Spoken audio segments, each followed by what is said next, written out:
You're listening to the Cyberwire Network, powered by N2K.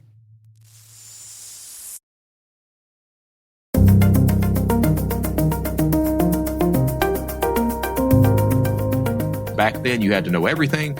These days, a criminal doesn't need to know anything. And because of that, the numbers of cyber criminals continue to explode. Hello, everyone, and welcome to the CyberWire's Hacking Humans podcast, where each week we look behind the social engineering scams, the phishing schemes, and criminal exploits that are making headlines and taking a heavy toll on organizations around the world. I'm Dave Bittner, and joining me is Joe Kerrigan from Harbor Labs and the Johns Hopkins University Information Security Institute. Hello, Joe. Hi, Dave. Got some good stories to share this week, and later in the show, my conversation with Brett Johnson. He's Chief Criminal Officer at Arcos Labs.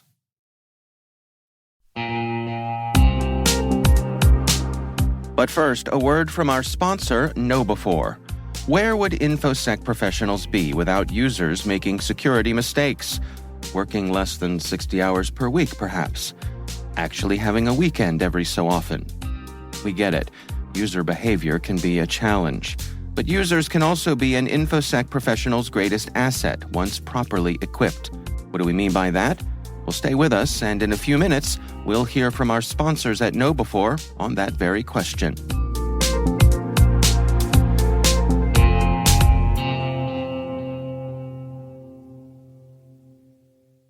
All right, Joe, before we jump into our stories this week, got a little bit of follow-up here. Yeah, before we get to this letter here, I want to follow up on our comments last week from the Twitter checkmark comments. Yeah. What a mess that has become. Oh, my gosh. That has gone so sideways in ways that I had no idea it was going to do that. And actually, I should have been able to see that coming. Right, last one who leaves, turn out the lights. Right, exactly. I'm waiting for fail whales to come back. Do you remember the fail whales? I do not. The early days of Twitter, they didn't have enough server capacity to handle the traffic. And so sometimes you'd go to try to use Twitter, and this picture of a whale would come up being like this whale was being carried by a bunch of birds. It was a stock photo, but it got to be known as the fail whale when Twitter wasn't working. So I'm just counting down the days for the return of the fail whale because whatever engineers got fired on their way out, they pull the plug on a bunch of servers or something. Who knows? But yes, You're correct. It is a bit chaotic over at Twitter these days. Yes. So we do have a letter from someone who was listening, and they said, "Hi, Dave and Joe. Your advice about bookmarking URLs to avoid typos. I find that adding them to my password safe is the best answer." And I kind of agree with that, if that's an option for you. I don't have a password safe that's integrated with my web browser. Mine is independent of the web browser. It's actually called Password Safe, and I'm moving to KeePass XC, I believe, because I now have a Linux laptop that I use. Okay. And it's a similar thing. It lets you use a YubiKey on Linux. Okay. But I digress again. Anyway, so this listener, whose name, by the way, is Graham, I should have mentioned that earlier, says that there's 3 advantages to using your password manager. 1, you sync across all browsers and devices, which is true with a lot of these browser-integrated password managers. Right. It's more controlled unless you put effort into your bookmark management. You could end up clicking on the wrong one.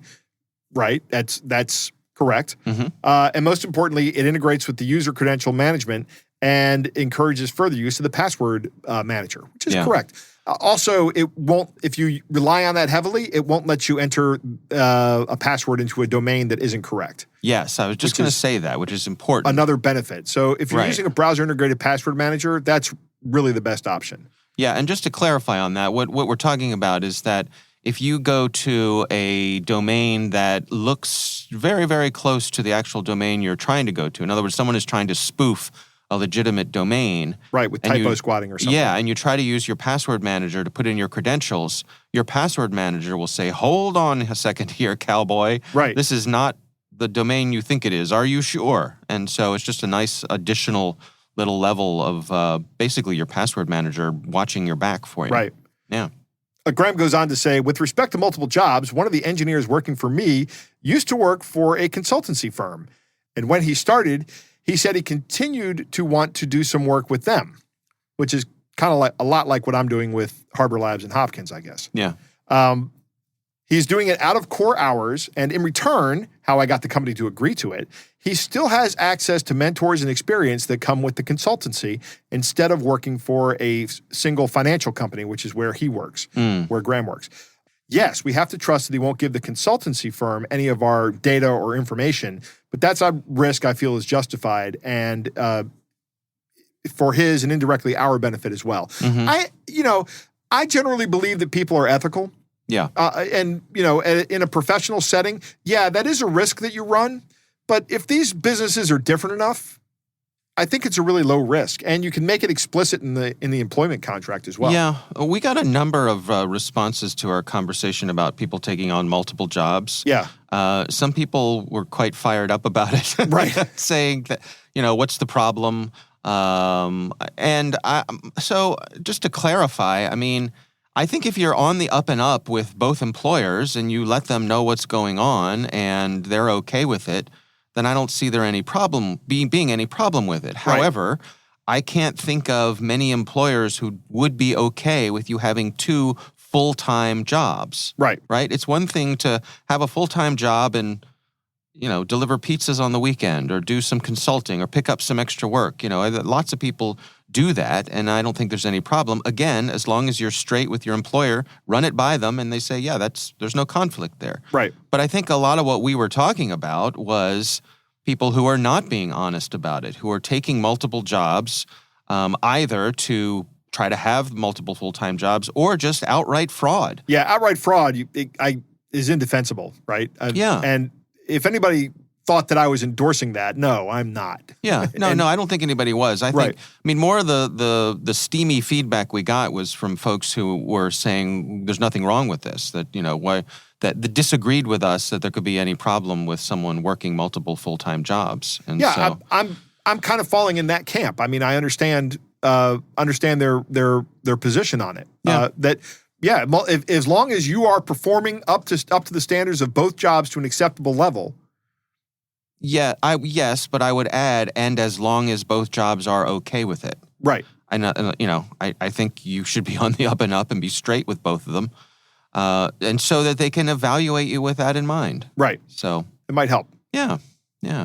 All right. Well, our thanks to Graham for writing into us. We do appreciate that. We would love to hear from you. Our email address is hackinghumans@thecyberwire.com. All right, Joe, let's jump into our stories this week. I'm going to kick things off for us. I actually got a note from our friend Dr. Christopher Pearson. He is the CEO of the organization called Black Cloak. I'm pretty sure we've had him on this show. I know he's been a regular guest over on the Cyberwire. And Chris's company provides concierge services for high net worth individuals and high profile individuals. So in other words, if you're a sports star or you're a CEO of a big company, they come in and take care of the kind of the unique problems that you face as someone who's in that situation, because their problems are not like yours and mine when it comes to people, coming after them and trying to get on their home network. And even as far as things like kidnapping, which happens, so anyway, their company specializes in that sort of stuff. And Chris was listening to one of our recent episodes and sent over a report that kind of follows up on something we were talking about. And this is about registration bombing email attacks. There's an article over on the Black Cloak website. We'll have a link to it. It was written by Daniel Floyd. And basically what this involves is, let's say I'm going to do a bit of fraud with you, Joe. Let's say that I have gotten my hand, and the example they use here, I have gotten my hands on your Walmart.com account information. Okay. Right? So I'm going to log in as you, and I'm going to log into Walmart.com, and I'm going to buy something. Right? Going to buy myself a new toaster. A new toaster. Right? I'm going to have it shipped to me. Well, when I buy that toaster, Walmart's going to send an email out that says, good news, your new toaster is on the way, right? And it's likely that you will see that and go, I didn't buy a toaster. Right. Wait a minute. So you could get in there and, maybe stop it or whatever. So what this registration bombing is the bad guys use bots to flood your inbox with registration verification emails. Right. So they will set these bots out, registering you for hundreds, if not thousands, of things. They could be newsletters. They could be, website. Who knows what they could be. But they're all like, please click here to confirm that you signed up for this. Right. And so the plan is hidden within all of these hundreds of nuisance emails that are flooding your box is the message from Walmart. Right. And you're much more likely to miss it when it's in the midst of all of this noise that they're throwing at you. Yes. Over and over again. So I thought this was interesting. It's an interesting report. We'll have a link to it here in the show notes. In terms of, fighting something like this, I guess, first of all, be vigilant that if you find yourself being flooded by this sort of thing, just know that it may be an attempt to misdirect you because something else is going on. Dave, I think I'm going to implement something to mitigate against these kind of attacks because I've been thinking about this for a while. Yeah. I have a number of emails, and if anybody does any amount of cursory research on me, they can probably find these emails. Okay. And the thing about these emails is they're very old, and I love them very much because it's 6 characters, Dave. It's so awesome having a 6-character email address. Okay. But at the same point in time, I've signed up with all kinds of crap with these email addresses. Sure. And I have a Yahoo email address and a Gmail address. But I think it's going to be time very soon for me to just start doing email addresses for my own kind of business, like all the credit cards that I have. I'm going to have like a credit card email address, or maybe like all the bills I have to pay, I'll have a bill email address. Right. And put the credit cards in there with that. Banking as well. And then I don't use that for anything other than correspondence with these institutions. I see. Right. Yeah.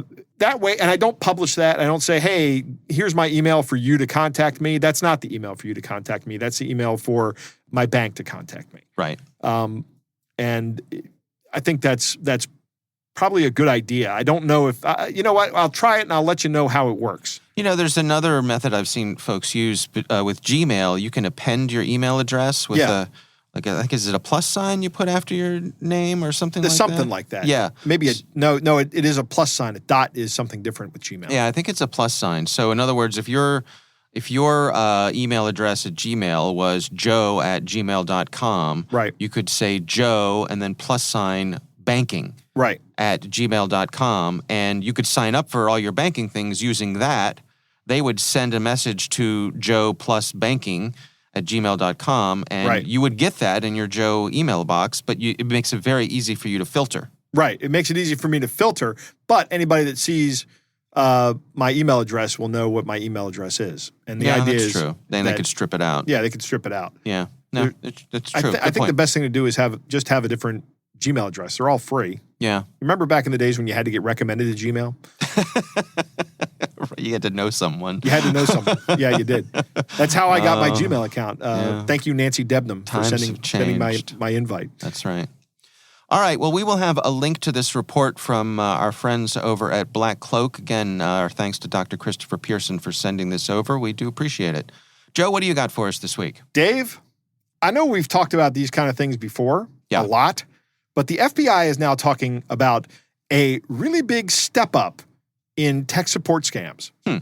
And they're targeting financial accounts using remote desktop software, which is kind of what the scam is. Okay. The Boston division of the FBI is warning about an emerging trend. I don't know that I'd call this an emerging trend, except for these guys are just getting more sophisticated.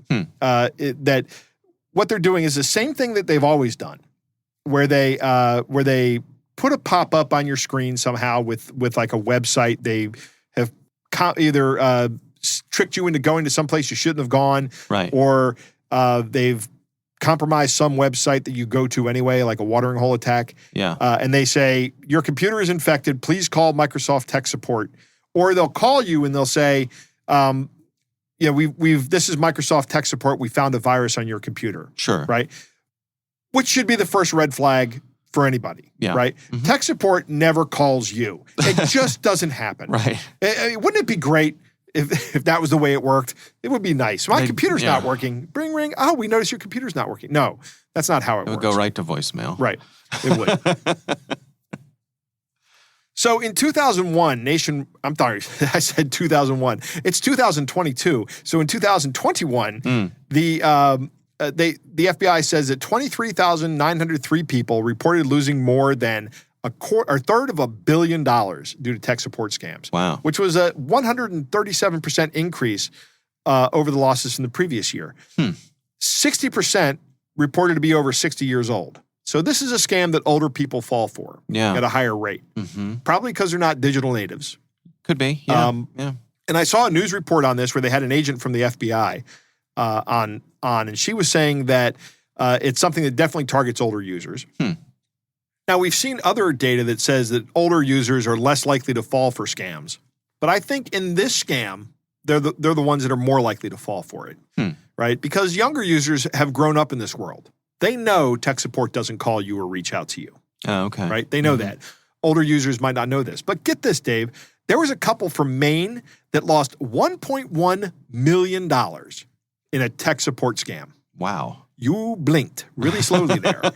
That was, I saw that number and I had the same reaction. This was after receiving a pop-up alert advising them that their computer had been breached. Yeah. And that there was an attempt to compromise their banking information. So they were urged to call Microsoft, who then put them on the Microsoft in quotes. And this is in the FBI report, by the way. This is all coming from FBI.gov, and we'll put a link in the show notes. But I love this. I love the quotes, the use of the quotes here. They got a call from Microsoft, who then put them in touch with somebody from Fidelity so that they could transfer their money to Coinbase for safekeeping. And these people got away with $1.1 million of these people's money, which is absolutely infuriating. There was a New Hampshire resident who lost approximately $1 million after receiving a pop-up alert that she had been hacked. After calling the tech support number, a man with a foreign accent advised her that several bank accounts had been compromised and CSAM had been found on her computer. So there is nothing that will short-circuit your thinking faster than that, right? Right. If you're somebody who doesn't understand how computers work, you just understand how to use them, and somebody goes, well, you got some terrible, terrible, terrible stuff on your computer, and we're looking at this. Let me help you. Remember, this is what I call the social engineering 1-2 punch. You have a problem, I have a solution. So that resident of New Hampshire lost almost $1 million. There was a Rhode Island woman who lost $200,000. Another Massachusetts woman lost $200,000. These are tech support scams that are costing people orders of magnitude more than they used to. Yeah. I mean, many orders of magnitude more. We would get tech support scam stories and it'd be like, somebody lost $1,000. Somebody lost $2,000. These people are now losing hundreds of thousands and millions of dollars. It's amazing. It is. Just about a week ago, I was at my local CVS drugstore, and I was buying a gift card for a family member's birthday. And so I went up to the register to buy my gift card, and I was impressed that on the little device where you put in your credit card information, a message popped up with a warning about gift card scams. Good. Yeah. Nice. And I had to click through, and it was just an extra screen that said, we see you're buying a gift card, just in case. Is somebody on the phone telling you to buy the gift card? Right. It asked a bunch of questions. It pointed out things. So, I think that's good that the retailers are taking that extra effort to try to, help people understand what may be going on here. Right. Yeah. All right. Well, gosh, word to the wise, right? Millions of dollars lost on these sorts of That's probably the retirement savings. I'm sure it is. Yeah, and it's probably gone. Yeah. Oh, sure. It's absolutely heartbreaking. Yeah. No, it's awful. All right. Well, we will have a link to that story in the show notes. Joe, it's time to move on to our catch of the day.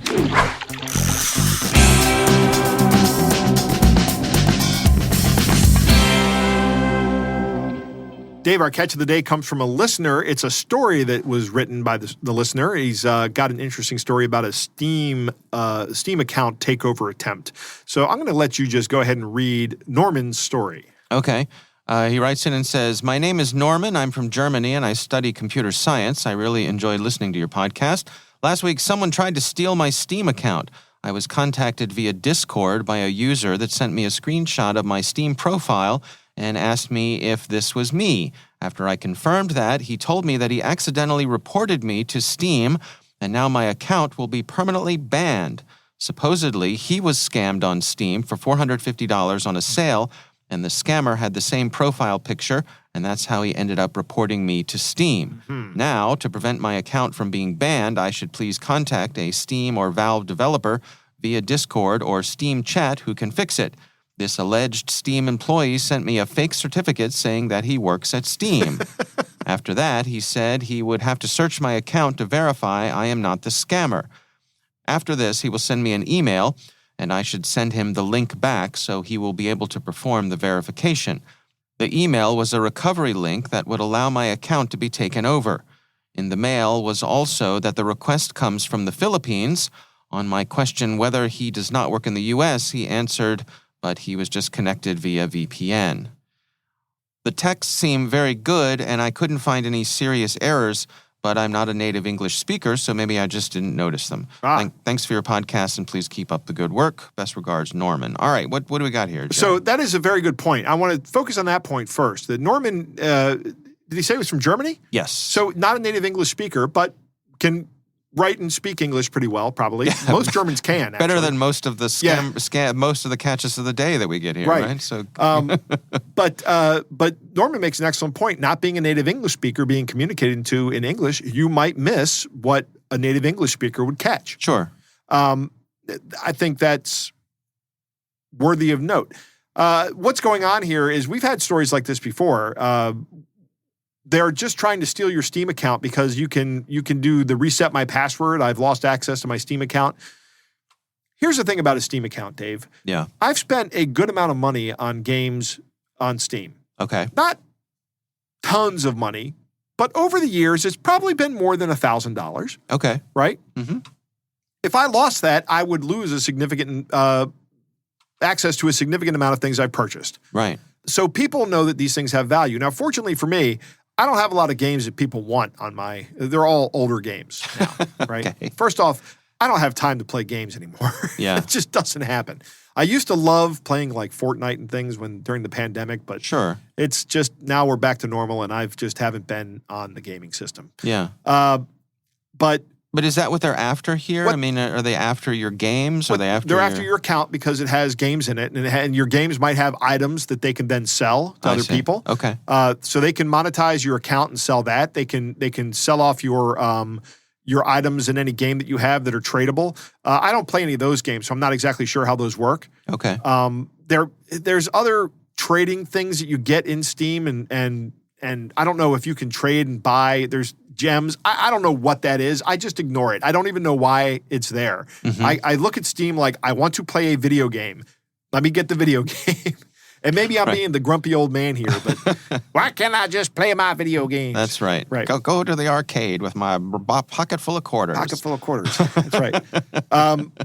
So yeah, they're coming with this scam. The red flag of this scam should be that, I accidentally reported your account and now you're going to get permabanned. Mm-hmm. Which is the fear, right? That's the artificial pretext with the artificial time horizon, and the ask is you need to call the guy from tech support, who isn't a guy from tech support. It's probably the same guy, right? With two accounts. You know that you can have the Discord app open, and then you can open a web browser and log into Discord as a different user and talk.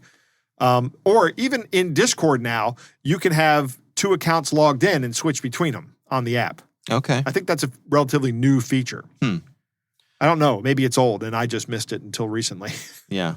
Yeah. I am famously not on Discord because at one point I was because of Grumpy Old Geeks has a Discord area. Right. And I've just had a lot of trouble logging into Discord to the point where I just gave up. It's like, okay, you don't want me here, fine. Right. So, I'm done. Yeah, it's fine. I get it. My life goes on. Yeah. Right. All right. Well, again, our thanks to Norman for writing into us. We do appreciate him, and we would love to hear from you. Our email address is hackinghumans@thecyberwire.com.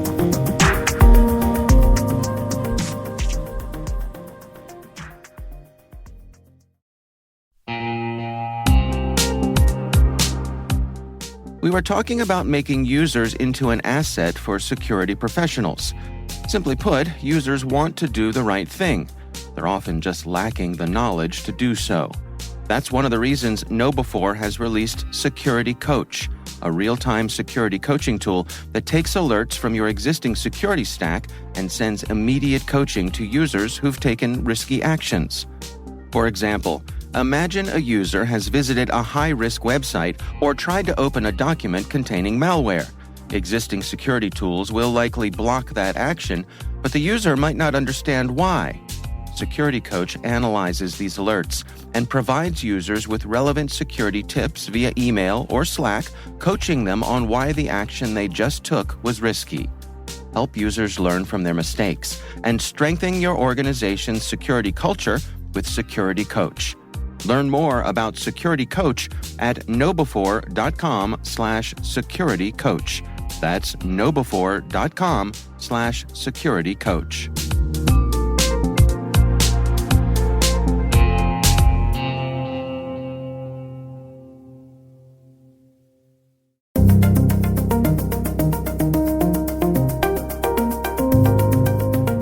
All right, Joe, I recently had the pleasure of speaking with Brett Johnson. He is the Chief Criminal Officer at Arcos Labs. Really interesting guy, interesting interview. Here's my conversation with Brett Johnson.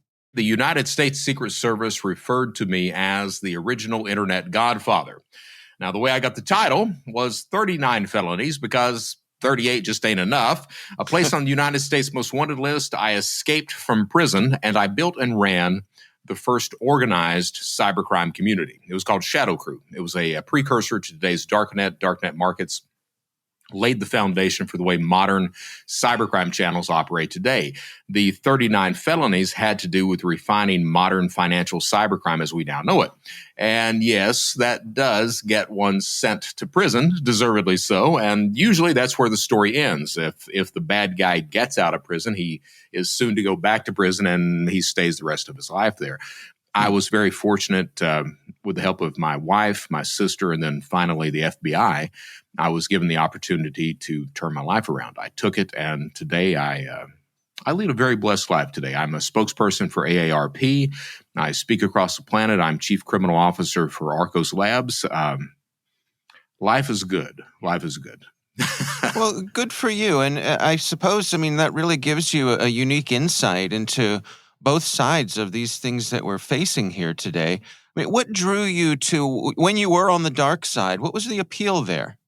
I come by crime somewhat naturally. I'm from Eastern Kentucky. My mother was a fraudster, and I grew up in that type of environment. From the age of 10 forward, I was always committing some sort of crime. Frauds, scams, stuff like that, until I branched off into the internet age. And what you find with online crime is the way to develop trust with a potential victim is much easier than it is if you're in person. But not only that, you don't have to see the consequences of your actions. So you don't have to see the harm that you're causing that person that you're victimizing or that company that you're victimizing. So you're able to compartmentalize your life.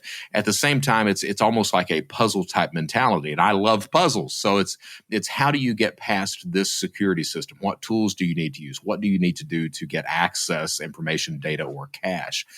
So that was very appealing. At the same time, I was very good about it. And what you see is if you're able to do something that no one else in your criminal community can do, you gain the respect of every single person in that environment. And that respect equates to cash, of course, but it also is one hell of an ego boost. So all that rolled in together is internet crime. And you were successful, I guess, for many years, right up until the moment when you weren't, right? Or when the consequences came. Yes? Well, that's a very good way to put it. I was doing just fine until I wasn't. The group that I ran, as I said, it was the first organized community that did this. We had 4,000 members, and the way we got caught, one of our members got picked up. He goes to work for the United States Secret Service, and it ends up getting the site busted. We made the front cover of Forbes August of 2004 with the headline, "Who's Stealing Your Identity?" October 26, 2004, the United States Secret Service, they swoop in, arrest 33 people in 6 countries in 6 hours. I'm the only person publicly mentioned as getting away. You're right. It was very successful until it wasn't. But at the same time, it's leading a life of crime, whether you're caught or not, is it's a very stressful, anxiety-ridden existence where you lie to every single person that you know and don't know, and you lose yourself pretty quickly in that type of environment. So it's most people don't realize that. Most people think that if you're committing crime, as long as you're not caught, you're good to go. But that's not true at all. As you look at the state of things today, I mean, compared to how it was when you were operating, have things changed very much? They have. When I was operating, the sophistication was in the criminal themselves. So the whoever the attacker was, back then, you had to know every single aspect or dynamic of everything that you were doing. You had to understand the security system of the companies. You had to understand your own operational security so that you weren't identified. You had to understand the way the tools and the processes and the techniques that you were using to attack. You had to understand how those things worked. You had to understand drop addresses. So every single thing along the way. You had to know how to launder money. These days, the sophistication is no longer in the criminal. The sophistication is in the platform. Now we have cybercrime as a service, and we continue to see these products and services that are developed like Caffeine or Evil Proxy or Genesis Bot Marketplace. You see these products and services that are developed understanding that the 98th percentile of cyber criminals are not sophisticated. They don't really understand much of anything, but they don't need to anymore because it's done for them. Everything is off-the-shelf products, services. You can buy a tutorial for $10 that will walk you through how to commit one specific type of fraud. You can take live instruction classes. It runs anywhere from $300 up to $3,000. Or if you don't want to spend any money at all, you can simply go to a forum, start asking some questions, and usually you'll get the help that you need in order to defraud some individual or some organization. So that's the difference now. Is back then you had to know everything. These days a criminal doesn't need to know anything. And because of that, the numbers of cyber criminals continue to explode. And as you look at it, the situation that we're faced with today, do you have any thoughts on what it might take to tamp down some of this? Are there areas that frustrate you where, if only law enforcement did this, or if only this would happen, we'd have a better chance of shutting some of these things down? Well, I want to be fair to law enforcement. I think that law enforcement does an outstanding job. The problem is, and I'll give you my view of that right now. So across the United States, you've got 37,000 FBI field agents spread across 56 field offices. Of those 37,000 field agents, you've only got about 200 that concentrate on cybercrime. Of those 200, a lot of them concentrate on nation-state attacks. So you're dealing with less than 200 agents that are trying to fight millions of cyber criminals across the planet, trying to worry about jurisdictional boundaries, countries that are protecting these criminals. The internet itself it lends itself toward anonymity. So you've got all these issues that go on, and it's not just the FBI. For example, we had a lot of stimulus fraud. Well, the Small Business Association has a total of 29 investigators across all 50 states. So all these issues, you don't have enough law enforcement to take care of the problem. So that's issue number one. Another issue is that cyber criminals are very good about sharing and exchanging information. We, and I say we because I used to be one, we are very open source. The good guys are not. The good guys have privacy concerns, they have regulations, and they have competitive edges. A lot of the times a company will not share how they're being attacked because they want that attack to go to their competitors. That's a problem because it really makes things easier for a criminal to come in and victimize you. At the same time, that threat landscape tends to be developed, and I'll quote a few statistics here. 90% of every single attack uses known exploits. So it's not zero-day attacks. It's not unknown vulnerabilities. It's the things we know about that we've potentially been told about for years that we're not doing anything about that causes the problem. 56% of companies have experienced a breach because of third-party access. Your system, your network is only as strong as the weakest device which accesses it. Most companies have no idea how many third parties are accessing their systems. Of those third parties, none of them have been vetted. So that's another stat. 41% of every single router on the planet has the default password. That's you at your house. That's your financial institution. 92% of every breach begins with a phishing attack. So you think of things like this. This establishes that threat landscape that criminals come in and they just find where the holes are. And at the same time, you don't have enough manpower with law enforcement. You've not practiced proper cybersecurity hygiene. And let's be honest, a lot of security companies out there are snake oil salesmen. They will tell you, hey, our product is the only one that you need. Complete lies. Or they'll come up with a good product and never innovate on that product. So you've got a lot of issues out there that open the door for a criminal to come in and victimize you or your organization.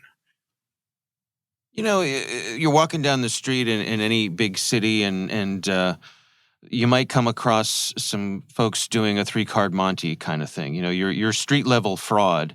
And I think a lot of people will see that and they'll say right away, oh, that, there's no way to win that. But there are enough people out there who don't know that the fraudsters get away with it. I mean, to what part in the cyber domain do you think educating our users plays a part in this? I think that it's not only about educating users, it's also about educating everyone across the board. So I've been to conferences and I've talked to the salespeople on the floor for different companies. And the salespeople know the talking points of the product that they're selling, but they have no idea what cybercrime, identity theft, online fraud, or anything else looks like, what cybersecurity, those issues are. They just know the talking points. So they've not been educated. And I see that across the board. I think what we're dealing with is you educate your customers, you educate your employees, you educate management, you educate the people who are selling the products and services to you. And that's a huge, huge effort to do that. But I think it's an absolute necessity. At the same time, you have to get to the point where you're sharing and exchanging information. On the criminal side, we understood years ago that by educating everyone across the board, everyone becomes more knowledgeable, but everyone becomes more profitable. On the good guys' side, they have to start to understand, hey, by educating everyone becomes more knowledgeable and more safe at the end of the day. That's what we have to do. We have to get to the point where we're not hiding the breaches that are going on, that we're reporting to law enforcement, that we're not only reporting to law enforcement, but we're following up with prosecution. A lot of the times you see companies that are scared to prosecute because it sends a bad message to their existing customers. And that message tends to be, well, you can't trust our environment. We're past that now. Most companies have already been breached. People worldwide understand that, hey, cybersecurity is an issue. Most companies, my information is out there, everything else like that. So we have to be willing to prosecute. And when you send the message that, hey, we will send you to prison, it does. I can tell you for a fact, it does have an effect on cybercrime communities. These communities share this information. This company prosecutes. So those criminals tend to try to find different targets other than those. I'm curious, Brett, just from your own life, how do you go about protecting yourself and your loved ones from these sorts of things? Obviously, you have a high level of knowledge, and I'm sure you can see a scam coming a mile away, but not everyone in your family probably can. Well, you say that, but there was one year, about 3 years ago, I was hit 4 times in 1 year. So it can happen to anyone. And sometimes I'm in an audience and someone says, well, that would never happen to me. I think that's a blind side that you have. And that's the type of person that I would want to talk to if I were still a criminal, someone who has those blinders on. It's important to practice, to be situationally aware online as well as you are offline. When we're in our physical world, we are well aware if we go into a bad neighborhood or if something is wrong in our environment. Our situational awareness is pretty high. Online, it's not. Online, it's like, we have no clue what's going on. We don't understand that there are predators in our environment, in any environment that we're on. I don't care what the website is. I don't care if it's social media, if it's a retailer merchant. There are predators everywhere that are trying to get you. Now, that doesn't mean you need to be scared or paranoid. It just means that you need to be aware that there are sharks in that ocean. What I say is that cybercrime to commit it is not really sophisticated. It's not rocket science. It's not really rocket science to protect yourself either. As an individual, the things that you can do is you can put a credit freeze on every single person in the house. That's free. Credit freezes stop all new account fraud. Works great for kids. So yes, you need to put a credit freeze on your children too. But start there. Monitor accounts and place alerts, because a credit freeze stops new account fraud. It doesn't stop fraud on existing accounts. So freeze your credit, monitor accounts, place alerts on those accounts, and then finally use a password manager, because 70, 80% of everyone on the planet uses the same or similar logins across multiple websites. So that takes care of that issue. Those, I think, are the three big things to do. From there, you can use multi-factor authentication. You can add other things onto it. The idea being to take a multi-layered approach to your security. Understand your place in the cybercrime spectrum. Understand how a criminal will attack you. What is that criminal looking for from you? Is he looking for information, access, data, cash, a combination of those things? Design your security around the way that you will be attacked. For a company, it's still a multi-layered approach. Understanding that a criminal has a toolbox and he has a variety of tools with which to attack you, you need a toolbox as well with a variety of tools to defend yourself. So you need identity verification processes. You need to be looking at the biometrics on the site, the device info. You need something to combat the automated attacks, because over 50% of all internet traffic is bot driven. So you need that. And these tools are they're not complicated. They can be very effective when used in a multi-layered approach to security. So I think that tends to be the answer. And we have to get to the point also where we're sharing this information, where we're not blaming the victim for the crimes that are perpetrated upon them. So there are tons of issues out there that we need to address. When you look back to the time in your life when you were a criminal, how do you think about that time? I mean, do you try to stay positive, that there were positive lessons that came away from it? Do you have regret? How do you look back on it? I have a lot of regret, a lot of regret. I usually say that I lead a blessed life today that I don't deserve, but I'm damn grateful to have. And there's a lot of truth to that. I don't see any benefit at all from leading a criminal lifestyle. I think that it's a despicable life. I think that it's a despicable behavior. You victimize everyone. You hurt everyone. You hurt people you knew, people you don't know. You hurt yourself. There's absolutely no benefit to leading a criminal lifestyle at all. And I think about that every single day. And I work hard every single day to protect businesses and consumers from that type of person that I used to be.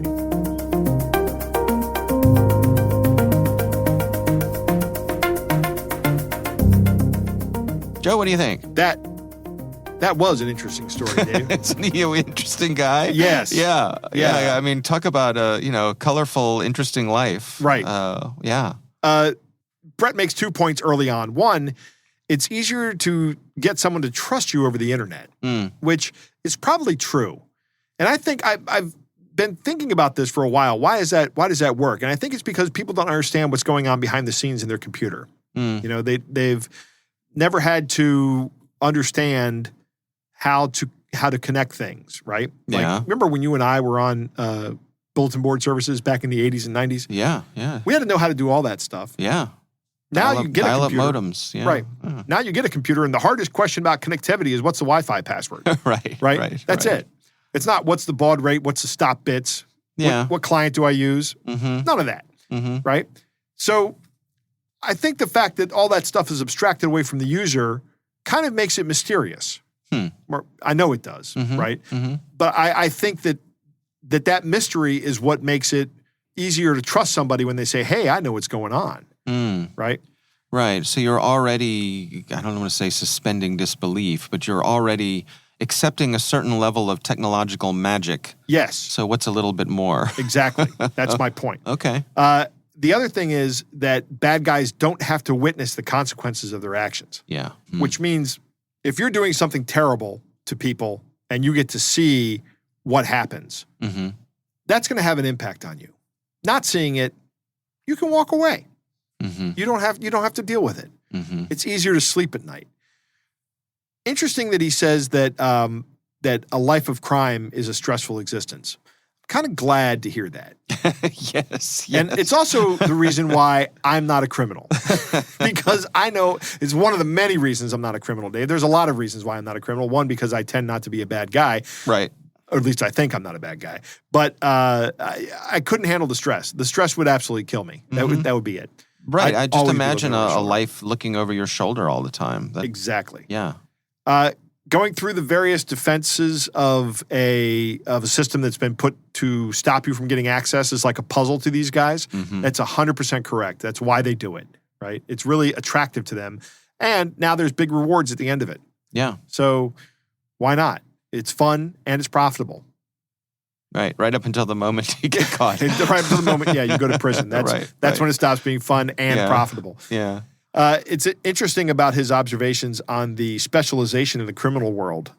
This is almost like using QuickBooks or buying some other software. Mm-hmm. And this is the way we've been watching it. You and I have been watching this go on for a number of years now, and we've been talking about it. That it's commercial off-the-shelf software essentially, and commercial off-the-shelf processes. Right. You can get trained up in how to do this quickly. And these guys are very open about sharing their techniques and their practices and their tools. That you can just go get them. And one of the things he points out is that the people that they're fighting against or working against don't do that. Like law enforcement has certain requirements on them. They can't make everything public in an ongoing investigation. Mm-hmm. They can't share information. Corporations don't want to share information because in his estimation is because they would rather the bad guys attack their competition. Right. I would imagine there's some of that goes on, but there are ISACs where people share information about this. I think the bigger concern there is that they don't want litigation. Corporations don't share information because then that becomes actionable in court. Yeah, I agree. I think that's a big part of it, and I also think they just don't want the PR of people knowing that they fell victim to something. Yeah, and actually Brett talks about that in this interview. He goes, it's normal now. Yeah. And he says, he goes on to talk about that people should be prosecuting these criminals when they can. Mm-hmm. Because if you start prosecuting, then you get a reputation for being prosecutorial, having a prosecutorial nature, and the bad guys leave you alone. Right. Take the reputational hit a couple of times, but put a couple people in prison. Mm-hmm. And maybe they stop attacking you. Be the quiet guy, the quiet kid that gets beat up. It's like, you're on the schoolyard, right? And the bully comes up to you and starts hitting you. You just punch him in the face a couple times. Yeah, they put one of your men in the hospital. You put one of theirs in the morgue. Exactly. Don't listen to me, kids. I'm a terrible giver of advice for modern schools. Okay. The stats he rattles off towards the end of the interview seem pretty accurate to me. I can't remember them off the top of my head. That's the way stats are. They go out of your head almost immediately. But if they seem shocking, don't be shocked by those. Those are probably accurate. Right. I like his recommendations for keeping yourself safe. And these are things we don't normally say. He does say password manager and multi-factor authentication, which are my two big ones. But he says credit freeze and alerts on your existing accounts. Dave, I was talking with my wife today. We have a credit card that will not send me text messages when a purchase is made. It only sends me a summary email every day to the email account that I was just complaining about I never check, right? Mm-hmm. So I think I've made a decision. I'm just going to get rid of that credit card. I'm gonna close it and be done with it and not have to worry about it anymore. I like the other credit cards that all say, hey, so like my son has a card that he uses when I want him to go out and do something that I need him to do. Last night we had Chinese. I got an alert when he picked up the Chinese. Right? Right. Yeah. Absolutely. There it was. And I knew when it was spent. Yeah. Why not? Yeah. Seems like table stakes these days. It is. Yeah. It's basic. Yeah. And this other company can't do it. Yeah. And there you go. All right. Well, our thanks to Brett Johnson for joining us. Again, he is the Chief Criminal Officer at Arcos Labs. We do appreciate him taking the time.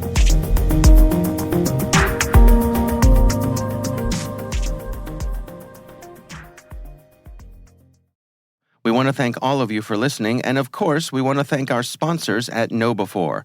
They are experts in helping users do the right thing through new school security awareness training.